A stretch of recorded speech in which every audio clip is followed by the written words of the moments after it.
There are so many people doing such extraordinary things around the world. We feel they are so far away. But sometimes these people might just be our next door neighbor, college mates, or our friends. Over the past week, I had the opportunity to talk to four such people. In today's episode, I had the opportunity to talk to Pratibha, the marketing head for ISEC in India, and where we talk about the importance of expressing ourselves.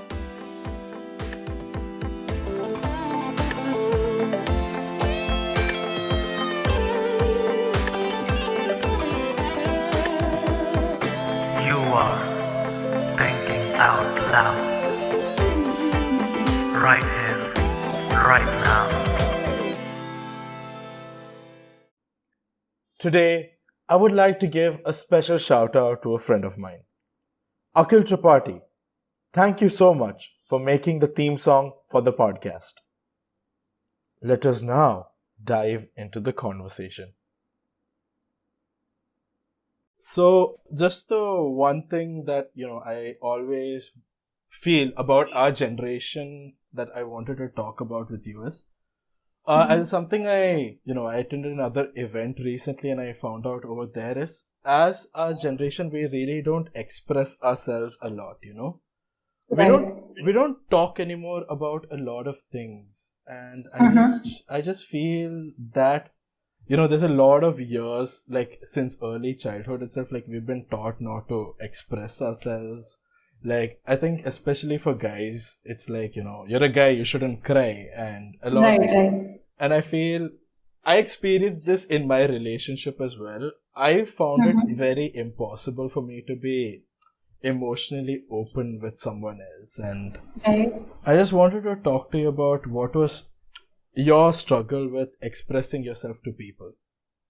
Uh, I mean, if I had to talk about the entire story, then I mean, it actually started last year around March, where we were going through this phase with like a lot of people that I work with.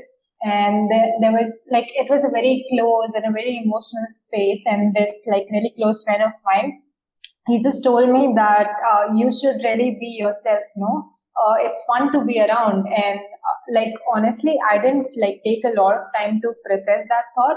I immediately just said that it's not easy, and I didn't really know where was that coming from. And even after that, I did not take a lot of time to process that thought. And so I had heard a lot about this lady called Brene Brown.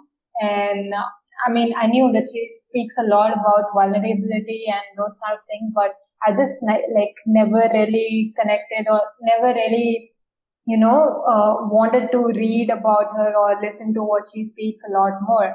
And then I still remember that after a few days, I messaged that person who had told me these things that I think it's the fear of vulnerability that I have that keeps me from truly being myself, that keeps me from expressing myself as really who I am.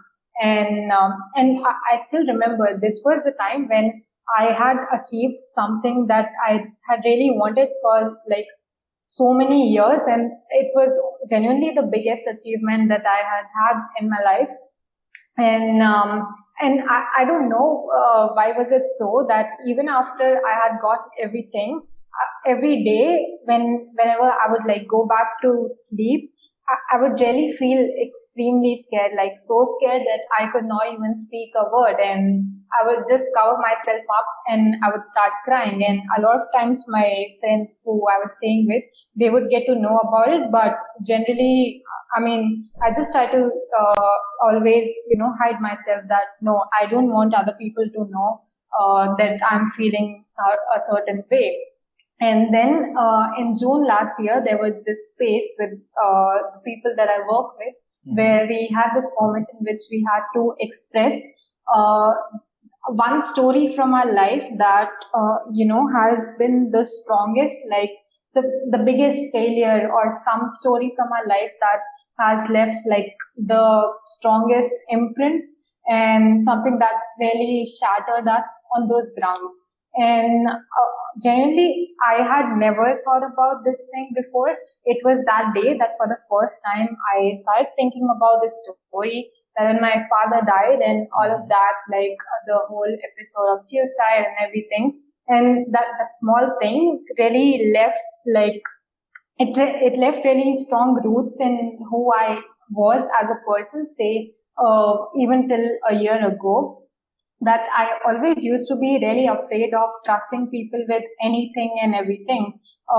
Even if it's like, say, for a very small thing or telling them, I mean, say, we go through a lot of conversations in which people would ask you, how are you? And our general, it's like a reflex that you just say, I'm fine, how are you? And we like, even as the person who asks, we never really stay back to understand that, okay, how is that person really, and are they just fine, or is there something like a lot more that can be explored? And I was just like that person who would just express whenever it was needed, and not just needed, like someone had to push me, someone had to ask me a particular question for me to be able to speak. Otherwise, I was just always this one person who used to sit in one corner. And then that day, I was somehow very strong, very confident when I was telling this story. And we also had this person who was coaching us. And then all of a sudden, he just asked me, how much of love do you have within yourself that is yet to be explored? And I don't know how, but in that moment, I just broke down, and I just did not know how to respond. And in a very, very bleak voice, I just said, a lot. And he asked me to shout that out loud. And then that's when he told me that you really have this fear of vulnerability that you need to get over, and you really need to learn to express yourself in a much better way. And this is when I became extremely conscious about it. And like all the time after that, for like a pretty like good number of months, it was extremely difficult for me through all these times, as it had been throughout my entire life. But what really helped me was that now I was extremely conscious of what these moments look like. Like, say, after that, I started being more conscious and being more honest whenever someone would ask me, how are you? Like every morning, if someone would just come to me and ask me, how are you? I would not like instantly say, I'm fine, how are you? I would actually genuinely tell them that how am I feeling, how my night was, how am I looking forward at my day, and things like that. So it was majorly about being really honest with myself and with the other people as well, in terms of how exactly I was feeling. And this was like the bigger idea behind it. But then, even as a person, the first thing for me to understand, like the whole idea in terms of how can I express myself better, or why is it that I don't express myself better, I really needed some tool which can help me do these things in a much more effective manner. And right when I started my therapy, the first session itself, she asked me, what is one thing that you really loved doing as a kid, or even say a few years back, which you have like completely stopped right now. And the first thing that came to my mind was painting, because even while I was in my high school, I used to paint a lot. I used to do a lot of artwork and this and that, and that's what got me into an art school. But I knew that through the last 3-4 years, my life had become so technical that I had sort of started being afraid of painting, because I mean,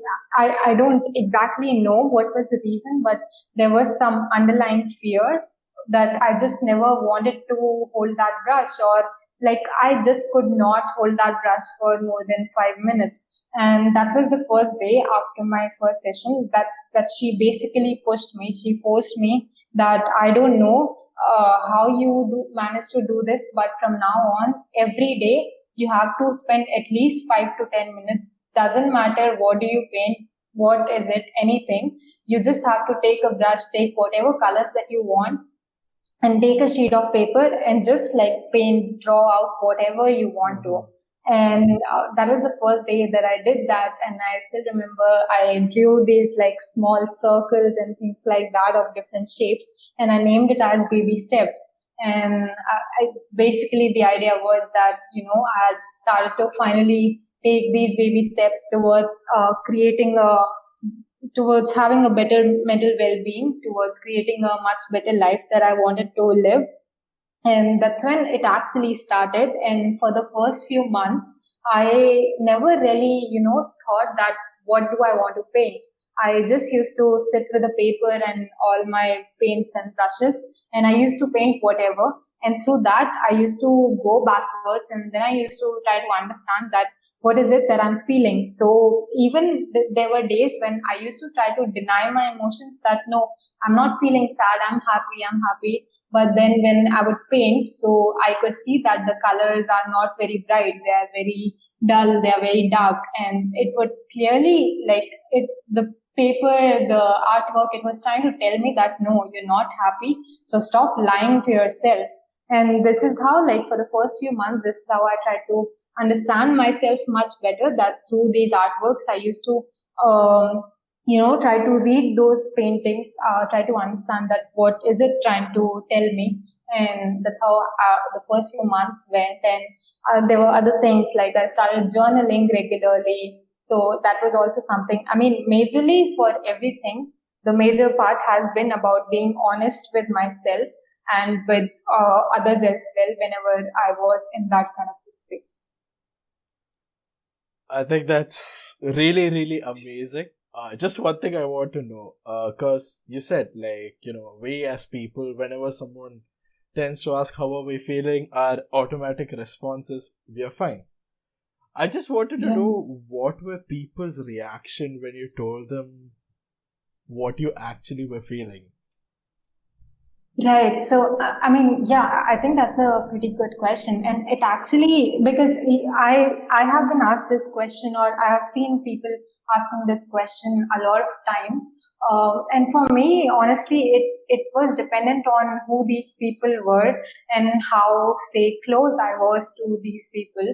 Because, say, the people that I was living with, when like, say, if we had a really long day at work, and in the morning itself, if I would tell them that I'm not in my best mental state today, and today I'm feeling very heavy, I'm feeling, say, very emotional about things or anything like that, just being honest with them, that would actually set the base for the entire day to come. And then they would also try to be more aware of my state, of my emotions, and they would try to empathize better. But yeah, there were also, I mean, because being a leader, it's not always very easy to do that, again, because, say, you have people that you are responsible for empowering, Mm-hmm. the people who are really looking up to you, and you sit for a meeting, um, and they just ask you how are you and how should we go about and everything. And say in the beginning itself, you tell them that you're not feeling well, you're feeling pretty low, and those kind of things. So, you might be thinking that it is just very demotivating for them, because then they would just be like, if my leader is not feeling at the best of their state, then how can I, give my best to the work that I'm supposed to do?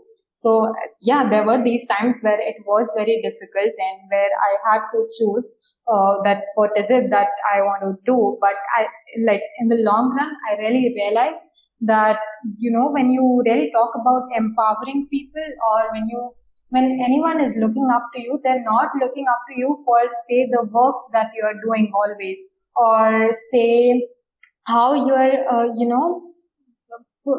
putting yourself out to the world as, but for who you really are. And like, when it was happening, it was very difficult, to have a call with one of my members and tell them that, hey, I'm not in the best of my state. And then uh, it was just very difficult, to be honest, at that time. But in the longer run, I realized that those small things actually empowered that whole conversation and built a very strong and comfortable space, where even in the times when they were not feeling well and they were not in the best of their state, they would actually feel very comfortable in telling me that whatever the truth was, and being their true selves. And that built a very strong base for how the personal and professional relationship shaped for both of us and the entire team in the longer run. And it actually affected the work also in a lot of positive manners. I think that's amazing. Even at a workplace, people are being so honest about how they feel. Like you said, it does affect the work in a long run in a positive way. Uh, but one thing, like you said, that your therapist forced you to, how do I say, to paint, yeah? Right. Yeah, and I've seen some of your artwork. They're truly, truly amazing. And I just wanted to understand, like I always had this question. I've seen a lot of people deliver the art therapeutic workshops and stuff, but I never understood how this could actually help people. Right. So honestly, I have, first of all, really thanks a lot for that appreciation. When you talk about art therapy, honestly, I have never really done a lot of those, especially like during the lockdown, I have seen a lot Mm-hmm. of people conducting these sessions, especially with some therapists and all of that. But for me, technically, how it happened was there was just this one session in which she bought me a piece of paper and she gave me some colors and she's like, draw whatever you want to. And then I did that, and through that, we tried to interpret that what was there that was running through my mind. But that was it. But apart from that, I genuinely feel that art therapy is not something which might really work for everyone. It's also about that one form of communication that you are really comfortable with, that you really connect with. Like for you, since it's speaking, so you might be feeling much more comfortable speaking. For me, it has always been, drawing, because say I used to do art earlier, and even last 5 years, I've been working as a designer. So, Mm-hmm. that was one form of expression that I felt really comfortable with, and I always felt that I can really be myself and I don't have to, lie. I can just truly be very authentic. So that was how it worked for me. But again, depending on the person and depending on their interests and everything, it might vary from one person to another as to what's the right kind of media. Like some people like to write poems, some people like to write articles, and Mm-hmm. some people like to sing. So it's always different for different people. Yeah, totally get that. Like for me, it's speaking. I have a friend who's into poetry. I have a friend who loves dancing, and it's just different for every person out there. But Right. sometimes people have the difficulty of finding what can work for them, And Mhm. I know people who struggle, how they're not able to express themselves. And, no matter how much they try, they still struggle. Like, I'm going to give you an example of one of my friend.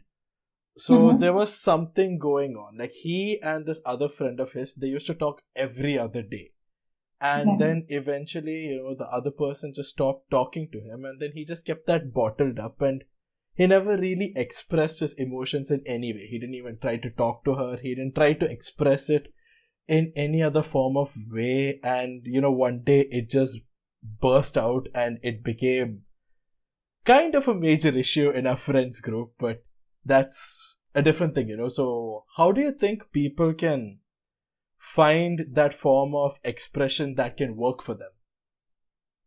I think the first most important thing for them is to, before putting it out, say on paper or in whichever manner they are comfortable with, the first most important thing for them is to, set this expectation with themselves that this is one space where they really want to be honest.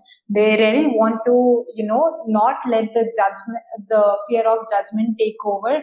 They don't really have to think that they're doing this for someone else, especially like when you're just starting out. Like when, the paintings that I did when I was just starting out, you probably wouldn't have seen those, because I just wasn't doing it to show it to other people, or put it out on social media or anything like that. I just was doing it to express myself better. But then again, when you talk about the medium of expression, that is something which comes through exploring. Like, when I started off, it was just art that what I was doing. But like recently, I've started to write, I've started to make videos, I've started to speak, and there have been so many different media.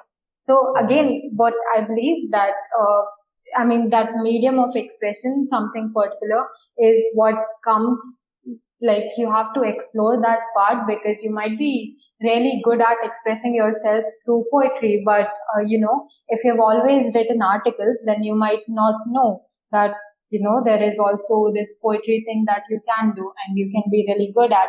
So again, it's about you just giving that one shot. I mean, it might not work as well. That is also another expectation that you need to set with yourself before you are starting out.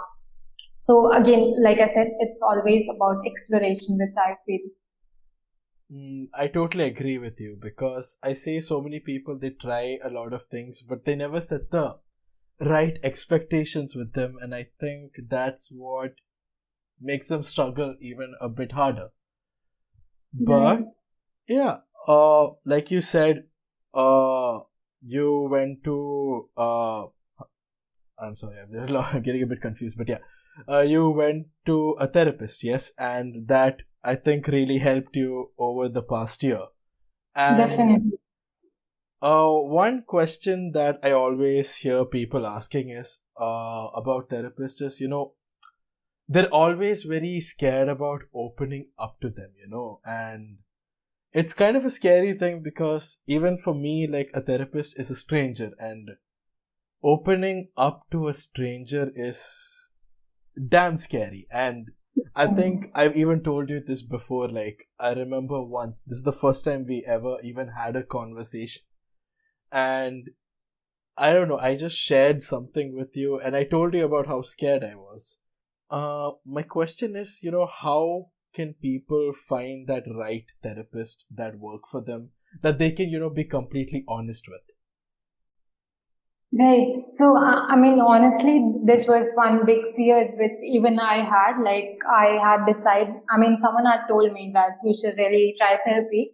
And then for 2, 3 months, there was this phase where I just used to be like, no, because I was someone who had, like, my biggest fear was vulnerability. And if I can't even be completely honest and express myself really to my best friends, then how is it possible that I can, just completely speak everything that I'm feeling to a stranger? And the whole idea itself was very alien to me in the first few months. And then when I actually started it out, even then it was very difficult, because I still remember the day that I was going for my first ever session. On the way itself, I got a panic attack, and that Mm-hmm. had been happening for a series of days. And at that time, I just messaged my best friend. I'm like, see, I cannot do this. I can't speak. I have never spoken so much about myself in front of someone. And I don't know. I just don't want to do that. And like, they just gave me this courage that, okay, you don't have to speak also. Maybe just go and sit in front of her. Like, try to speak just whatever you want to, just whatever you're comfortable with. And like, I mean, it's also about the therapist again, that how comfortable are they making you feel? Because for me, honestly, it has been a blessing, because I know, like you said, that finding the right therapist is a really tough job. And for me, it has been like I'm really grateful that in the first shot itself, I found the perfect person. And I've never really, like, even in the last 1 year, I've never considered the idea of changing my therapist. Even now that I'm not living in the same city, it's all going virtual. But I'm really happy that she really understands me, and there's nothing that I don't feel comfortable in sharing with her, because in the first session itself we started speaking like friends. And Mm-hmm. again, there also have been really small things which I have done in the last 1 year also, when it comes to the communication. Like, say, when I started therapy itself, I used to, whenever I would talk to my friends about her, I used to use the term, my therapist said that, my therapist asked me that. So, like, using my therapist whenever I refer to her. But Mm-hmm. after a while, I just like started feeling that what if I start using her name more? And that's what I started doing. And through that, like starting that moment itself, I started feeling much more comfortable talking to her and talking about her. Like I just had this feeling that she's no stranger, and she's like she is a person that she's like my best friend that I can Mm-hmm. comfortably tell anything to, and she's not just one therapist that I'm going to. So that's like one very small thing which has played a major role. And even now, like I call everyone else as sir, ma'am, and whatsoever, but for me, she is just like as a person. I would call her by her name. And that has been one thing. But yeah, I understand that for a lot of people, they don't really find the right therapist in the first go. But then again, I mean, in the first session itself, honestly, you can figure out something because, for me, it was about that feeling. Like when I went, I was extremely scared. And to be honest, I was never really a person who would call her friends up and be like, hey, let's go out for dinner. I, I don't think when it was like if I used to do that often. But like after my first session itself, I remember I called up three of my friends and I was like, guys, I'm feeling really happy. Let's go out for dinner tonight. And it was a major change, which even my friends can validate for. And I knew that, it's just that you get this particular feeling that, when I went for that, I had this particular burden on my shoulders and I was feeling very heavy on my chest. But then, like, I spoke to her for 1 hour and everything, it was just a space for me to vent things out. And after that, I just felt like extremely relieved and as if, all my burden, all my stress was just out. I don't know, it was dispersed somewhere in the atmosphere. But I just had this really good feeling about that. And I think that's one place where I identified that she is the right person and I should really stick to her. But then again, if like after the first session itself, you should be getting that, like, even if it's not, a very strong feeling, because again, that depends on the intensity of your trauma as well. So even if it's not a very strong feeling, you should be at least feeling a little better than how, you went there. But Mm-hmm. if it's made like zero difference, then I zero difference, or if it has actually made like things worse, then I think that's really the point where you need to reconsider that is this the right person that you really want to trust with your life. Mm-hmm. I think that's really amazing that you were able to find the right therapist for you in the first shot itself. And I know there are so many people who keep on trying and they eventually do. Yeah, because I mean, uh, like even a lot of people have even come to me in the last 1 year to just ask that how who is it that they can refer to, and I still remember that when I was looking for one, I googled up and I searched for psychologists around me and this and that, and like I just did not know who is it, who's the right person. How do I judge if they are good or bad? And there was this one like really big influencer. He's the founder of the Antidote, and Mm-hmm. I literally sent him a message and I asked him if he could help me, and with zero expectations, because I was like, his DMs would be so populated. Why would he reply to me? And he somehow replied, and till date, I'm so grateful to him.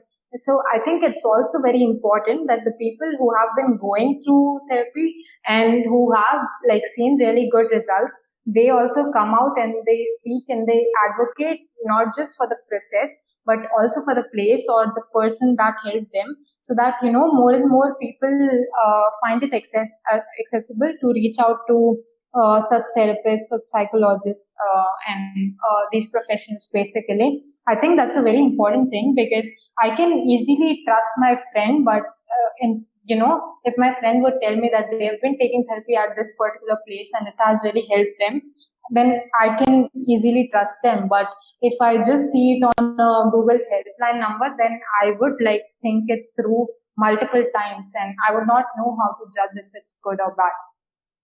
So I think that's also one important thing that the people who have had good experiences should actually vouch for that. And I think it's an amazing job that you are sharing the journey of your healing to the world. Your story is such an inspiration for everyone out there.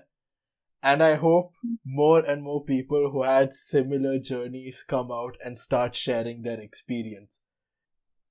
Thank you so much. I can completely connect to that because, since I started speaking up about it, there have been times when I've, questioned myself that who am I doing this for?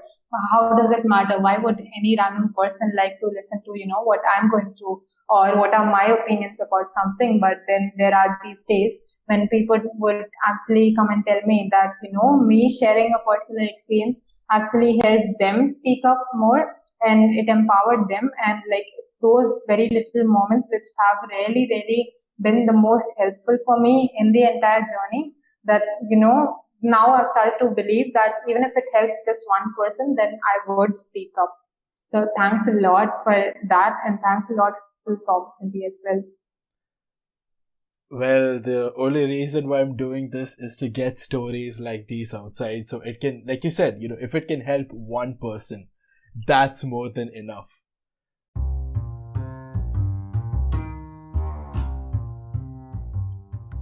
Thank you for tuning in to the Thinking Out Loud podcast. I hope you enjoyed this conversation as much as we enjoyed having it. And we hope you felt that you were a part of it as well. Catch us now on the 9th of July as we talk about our inner critique.